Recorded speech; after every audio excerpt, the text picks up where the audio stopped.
Serious. Therapists. What is something people are afraid to tell you because they think it's weird, but that you've actually heard a lot of times before?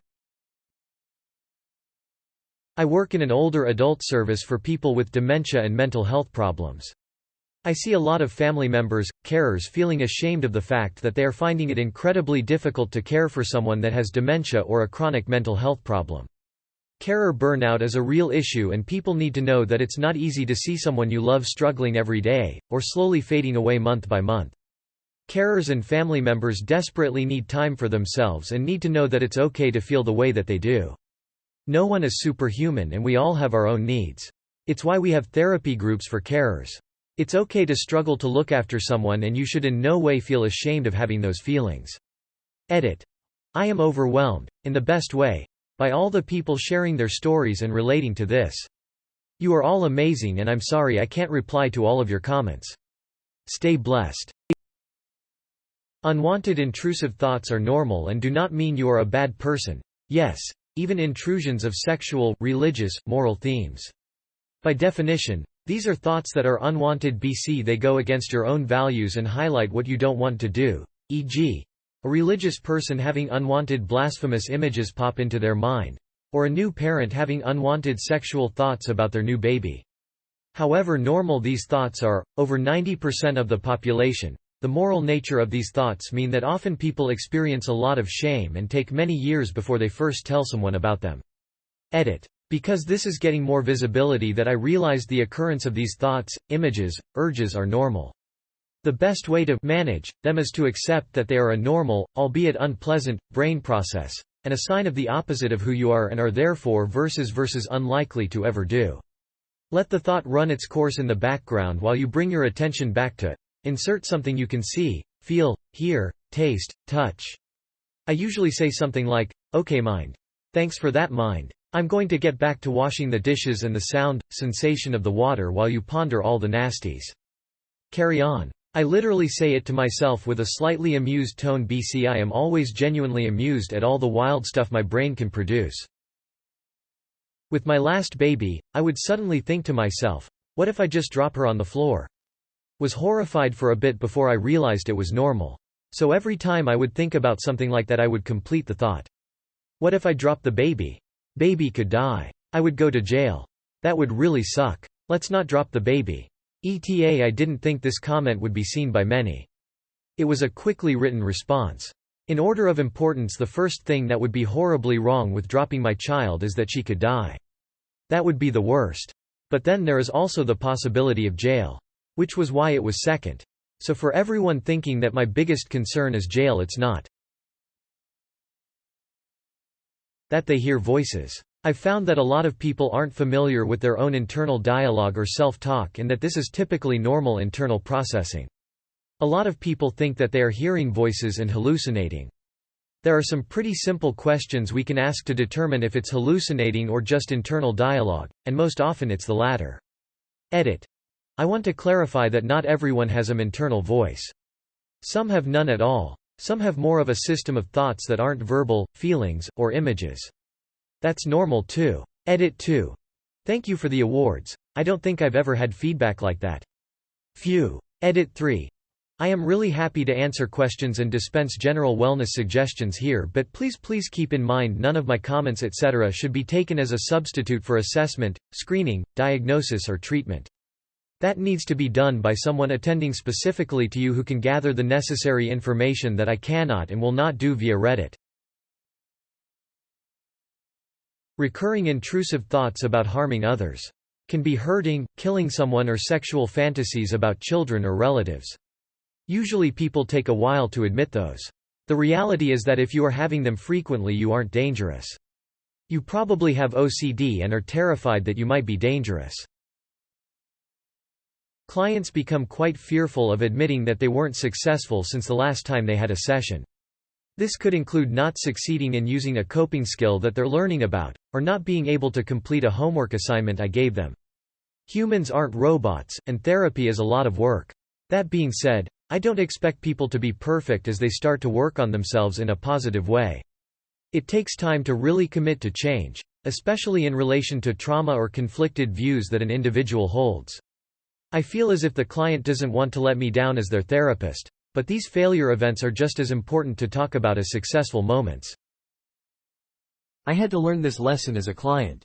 I suffer with ADHD and struggled immensely with starting and completing my graduate work when I was getting my master's, to the point of sometimes making no progress and not completing any work and putting my student status in jeopardy.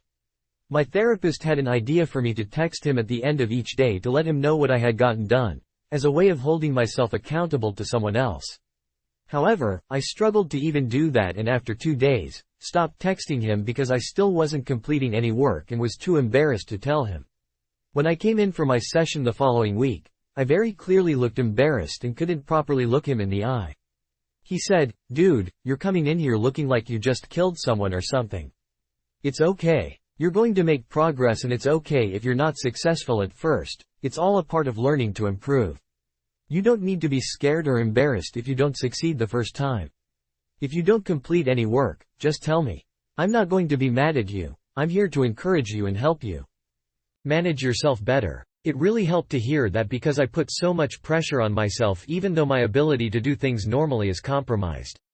I still see the same therapist. He's great and has helped me improve a lot since then. I do a lot of trauma work. Many people who have experienced molestation or sexual assault feel ashamed and confused because their bodies responded. Having an erection, lubrication, or even an orgasm does not mean you wanted the sexual contact, and it is still assault. Clients often hold a lot of shame and confusion about this. They wonder if it means they wanted it or if there is something wrong with them. It is a tough thing to work through because of this. Assault is assault. Sometimes human bodies respond to sexual touch even when we don't want that touch. Edited to say, "Wow. Thanks for the awards and likes. I hope that anyone reading this who is struggling with feeling weird about their reactions to rape, assault, unwanted touch feels reassured. I also hope you find a good therapist or a good friend to talk to about this. It is one part of your life story, but it isn't the story of you. You get to craft the narrative of your life. Maybe this is a chapter in that story, but it is not the whole thing. Trauma is a thing we experience. It doesn't get to define who we are." Psychologist in the U.S. To name a few: compulsive masturbation, fears of being a pedophile, rapist. This is a common OCD fear. Hoarding, sexual performance difficulties, history of sexual abuse or sexual assault. Unfortunately, it is very common. Drug use, amount of money spent on various things, having an ASD diagnosis, going back to an abusive relationship, staying in an abusive relationship, grieving years and years after a loss, self-harm of all sorts, wanting to abandon their current lifestyle, for example, to have more sex, to escape responsibility or expectations, history of gang violence, crime, their sexuality, or asexuality, gender identity, the impact of racism, racial trauma, paranoia, hallucinations, feeling uncomfortable in therapy, not believing in therapy, difficulty trusting a therapist, fear of psychiatric medication, fear of doctors in general. I was surprised to see suicidal ideation on others' responses.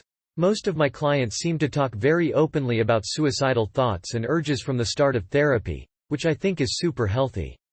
I think that most of the people I've worked with had SI, current or history. As weird as it may seem, I can't imagine what a life without any thoughts about suicide would even look like. At this point, I don't recall a time a patient said something in therapy and I was shocked or even thought, "Oh, that's new." And emo, if you surprise your therapist, that is okay. I wonder if we asked Reddit, "What are you afraid to tell anyone, even a therapist, because you think it is weird?" how many people would see that they aren't that weird at all. Intrusive thoughts about sex with family members or, in their mind, nymphomania, as a result of childhood sexual trauma, and adult hypersexuality isn't often discussed as one of the PTSD symptoms, so people walk around with so much shame about it. Edit. Wow, I just looked at the upvotes and awards and want to say thanks. But truly the best thanks is to help raise more awareness and reduce social stigma so more people feel comfortable seeking help. Easier said than done, obviously, but it is also why I share my own experience. A common one in the time I was a therapist was simply "I don't know." You'd be surprised how reluctant people are to admit that they don't know why they're feeling how they are. But that's exactly why you're, or were, "I'm not a therapist anymore," sat there with me. so we can figure out why together. It always put me in mind of a line from America by Simon and Garfunkel. "Kathy, I'm lost," I said, though I knew she was sleeping. "I'm empty and aching and I don't know why." OCD gets misunderstood a lot. It's not just having a clean house or liking things to be organized. Common intrusive thoughts can include violent thoughts of harming children and other loved ones, intrusive thoughts of molesting children, fear of being a serial killer, etc. My clients can feel a lot of shame when discussing the thoughts or worry I will hospitalize them. Edit. Thanks for the awards, kind internet strangers. Here are a couple quick resources for people who have or think they may have OCD. International OCD Foundation website www.iocdf.org. The book Freedom from OCD by Jonathan Grayson. The YouTube channel OCD3. The app NOCD. Some of the most common ones have been visual and/or auditory hallucinations and suicidal thoughts. I usually hear, "I don't want to be put in the hospital," or, "I don't want you to think I'm crazy." Also, basically anything sexual. "I'm not going to judge you for being into BDSM, fetishes, etc. Honestly, I've probably heard it before and I'm not here to judge you." Same goes with any non-consensual experiences, especially if we're working through trauma. Psychologist here. Basically, anything having to do with sex. There's so much shame. Sexual abuse. Sexual fantasies and fetishes. Erectile dysfunction. Infidelity. Becoming sexually assertive. I've been told that I have a good psychologist's face. I try not to have a strong reaction to normalize the discussion. With adolescents, they are extremely anxious to tell me if they've relapsed or aren't doing well. They cut one night or they were suicidal. They're having a lot of negative self-talk or panic attacks. They'll come in, pretending everything is okay. It's usually in the last 10 to 15 minutes that they'll say something. They'll reveal that they worried they'd let me down. That I'd be disappointed in them. It usually turns into a discussion about policing other people's feelings and tolerating emotions. I explain that I care about their well-being and it's my job to monitor my emotions and reactions, not their role. I'd say a common one is believing that there's something innately, irreparably wrong with them that makes them unable to ever truly fit in. For a lot of people it's such a deeply ingrained belief that it can be extremely painful to acknowledge or express, regardless of the level of personal success in their lives. Two topics come up with regularity. When someone discloses to me that they were sexually abused as a kid, and/or when someone is experiencing suicidal ideation. Both are something I hear from clients every single day, and so I don't find it weird at all. But when I have someone in front of me who's talking about it for the first time, I know it's important to validate the fact that even though I might be talking about this for like the 5th time that day, they have never talked about this ever, and are in need of gentle care to feel safe. As someone in the substance abuse field, I know that it's difficult for clients to tell me they got high with a parent, but it's something I get told fairly regularly. It's kinda sad. I'm support worker, social worker, not a therapist. I've had clients too scared to tell me their accomplishments because they think they should only be bringing their problems to case management and that if we see them getting better that we won't care, prioritize them as much another as hard drugs. We don't endorse it by any means, but we have to know if we need to keep an eye out for inappropriate behavior and overdoses. We never get mad at them for being high. We just want to send them to their room to sober up. Hidden sexual dreams and fantasies about family members. More common than people think, and often stays that way and doesn't really interfere in the person's close relationships unless they allow it. Many things we dream or think are unconscious and involuntary, and the root of such things is often nonsensical. That they haven't had sex with their partner in years and don't know how, if they will ever have sex with their partner again. There is so much shame around sex in the USA that a lot of people are scared to talk to their partner about their sexual needs. Time goes by, and suddenly they haven't had sex in 3, 5, 10 years. It starts for a lot of people in their 40s and 50s.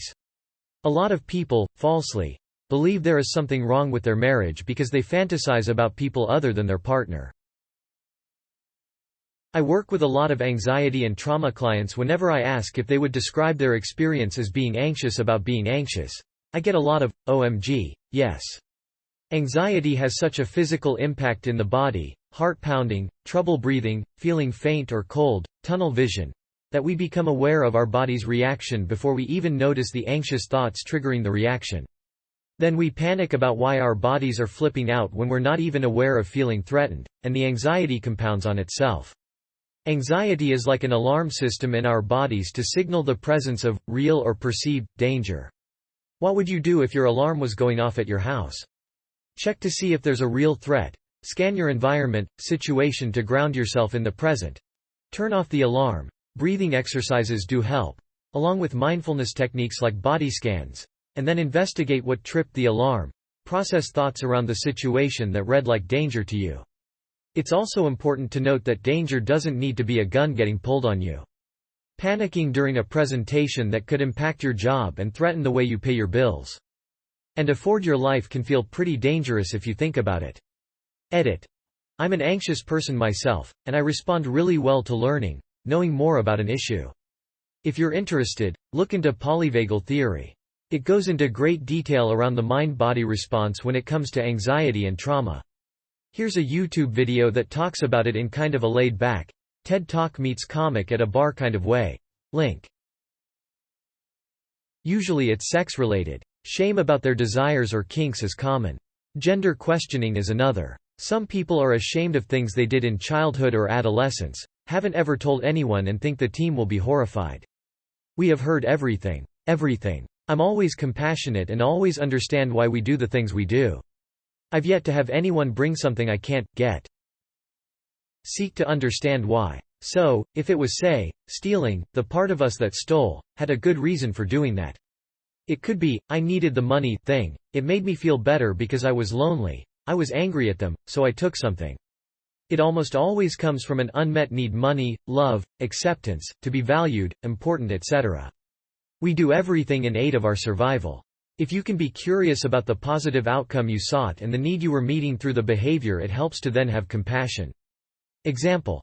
I've heard of abuse victims then experimenting with other children and feeling terrible guilt and shame. When explored, it showed that they sought to have control, to connect, to feel some sense of agency, to be less alone. All of which is completely understandable and to a degree, worked. They did feel connected, in the only way they knew how. They did feel a sense of agency and control. That helped them survive. They weren't trying to cause harm to another child, only to be less alone with their own pain.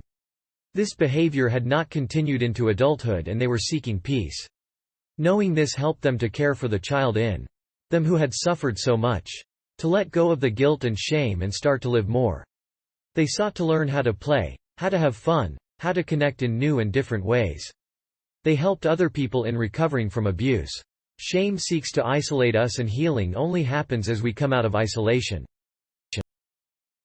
That they do not know what they enjoy doing. Often they have people in their life, including therapists, say try to do something fun today or ask what do you like to do when you have free time. Many people I work with do not know what those are. Once I explain that I dislike these statements, questions because they assume people should know the answer, and that many people don't, I can watch as they relax, take a deep breath, and say something to the effect of, "Oh my, that's so good to hear. I have no idea what I like to do." That's part of the problem. More often than not they feel like they should know and that everyone else their age has it figured out. They are embarrassed to say that they don't know when in fact not knowing is very common. I couldn't even try to count how many clients I've had this conversation with.